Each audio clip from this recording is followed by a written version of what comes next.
It's Halloween Eve, and I'm here in 5 Points where some lucky trick-or-treaters got a head start on candy collecting, pumpkin carving, and a costume contest that would scare the pants off of anyone. Pets Incorporated is a nonprofit shelter which has to pay for all of their supplies out of their own pocket. Now, let's check in with Kendall Webb for our first look at weather. Kendall. And while the rain isn't here yet, it will be tonight starting at midnight. So make sure you pack your umbrellas for the remainder of the work week.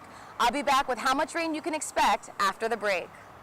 The most important thing to remember is that style is not measured in dollar signs. So whether your entire outfit costs $200 or $1,200, no one will be able to tell if your high fashion look came off the runway or from the aisles of your favorite chain store.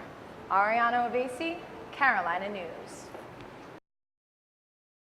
For many USC students, the college experience is a race against time, a triathlon of classes, studying, and exams, with a finish line 4 years away with no relief or sleep in sight.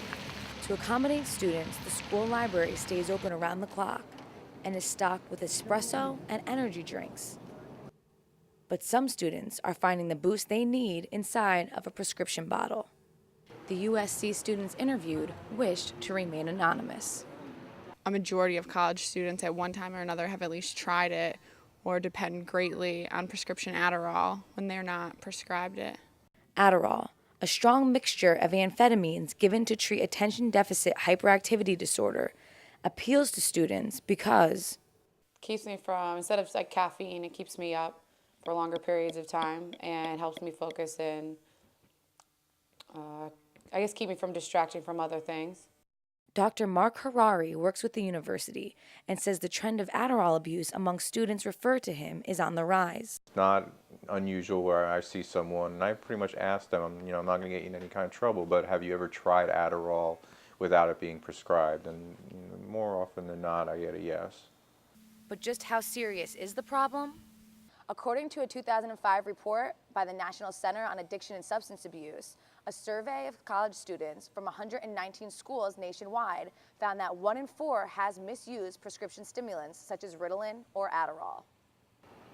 While the popularity of the stimulant is growing, the university has not addressed the issue. We're aware that it is a growing national problem and a growing national phenomenon. We're not quite sure of how bad it is here at the state of South Carolina and here at the University of South Carolina. Lindsay Webb, a senior graphic design student at USC, was prescribed Adderall after being diagnosed with ADHD 4 years ago. Constantly approached by her peers to sell her medication, Lindsay says the misuse of Adderall has become socially acceptable on campus. In class or after class, if we had things due or if it came up in topic, they'd ask if anybody had Adderall and was prescribed to it. Do they offer you money? Yes, a lot of money sometimes. If it was one pill because they needed to do a test, they would offer you more money. And while Lindsay says she has never sold her Adderall, others do despite the serious consequences. Giving somebody a couple pills of Adderall, that's a distribution, that's a felony. As for the buyers, they risk possession charges and could face up to 6 months in jail and a $1,000 fine. But the risk of getting caught hasn't stopped the growing problem. I think it is a problem, and I don't think it's actually getting better. It's getting worse year by year, and I don't really know if there's a way to completely stop it. As long as students need to cram for exams, many say Adderall will be in high demand. Aryana Oveissi, Carolina News. If you thought all retailers are seeing losses due to a declining economy, think again. It's Monday morning, and judging by the full parking lot at this Dollar Tree on Rosewood Drive, business is booming. And for good reasons. They get it sold in quantity, and then they sell it to you for $1. So they're doing great because everyone wants to get a deal. But this deal has winners on both ends. With every item priced at $1, it's a no-brainer for consumers, causing store traffic to increase, yielding higher revenue. The Dollar Tree said that its total sales for the third quarter were $1.11 billion, up more than 11% from this time last year when they were at $997.8 million. Some of the nation's other discount chains say they are profiting from the new penny pinching trend.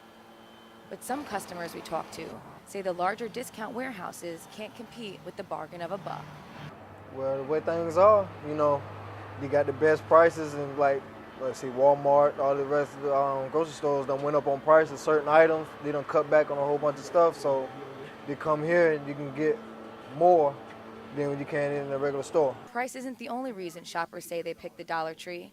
Its convenient location means they never have to leave the neighborhood. Thank gosh for the dollar store because like I was going to go to Target today and I made out my little list and I looked at it and I said, I can get this stuff from the Dollar Tree. Let me go there and try first. And like Luann, I found some socks for my husband that were $1. oh, that's convenient. You never know what $1 might get you. Aryana Oveissi, Carolina News.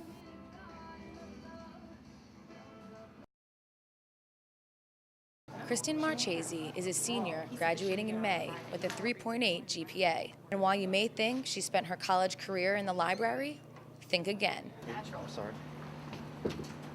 Woo, no class. I'm taking 4 classes and studying and everything included for all 4. I probably only do it for about 2 hours a week. Why?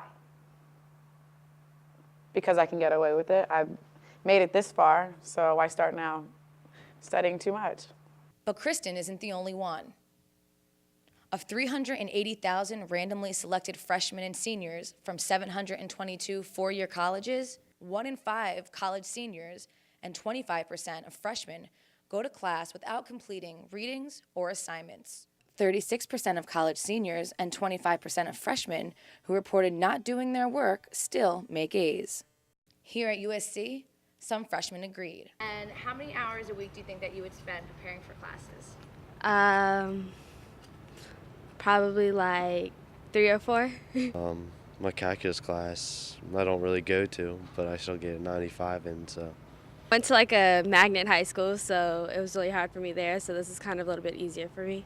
The survey doesn't indicate whether students are lazy, busy, intimidated, bored, or geniuses, but does show support for what other studies have found, which is a gap between what teachers expect from students and what students actually do. I would expect that they would need to, between the exercise assignments, the reading, they should be at least putting in about 9 hours of studying. But according to Kristen, there's ways around it. Students share information and do things also makes it easier for us to pass classes if we already know the information that we're supposed to know, instead of actually figuring out what we need to learn. Proving that one of the biggest lessons learned in college is how to cut corners. In Columbia, Aryana Oveissi, Carolina News. From Anya to Isaac, some of today's biggest designers are sending a message to the masses by choosing to create clothing lines exclusively for chain stores. Why? To tell the world that in today's hard economic climate, style does not have to be sacrificed. A lot of different designers coming in every 60 days, and they just offered different lines that were very inexpensive, but still classy, still a lot of style. They were very hot. Updating your wardrobe to include this season's hottest trends no longer means having to break the bank. So, how do high-priced designers feel about this?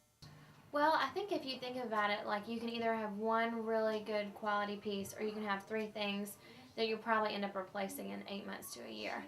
So it's really not that you're spending more money, it's that you're investing in something that's going to last. But with fashion's constantly changing cycle, what won't last is the trendy item being in style. While one of Annabelle's custom silk shirts will run you $158, an entire silk outfit at Target will cost you $50. A designer cloak will have you shelling out $230, while the same amount at a chain store will get you 4 complete looks. And the public seems to be taking notice. We always compare ourselves against last year. That's how we kind of see how we're doing. So we've actually seen a slight increase in pretty much all of the departments within Softline. So yeah. Why do you think that is? Value. I think guests continue to look for like trendy styled items versus the prices, and I think we kind of offer both. We compared a chain store version of a designer look to see if they can compare with the real thing. Can you spot the difference between these 2 boots?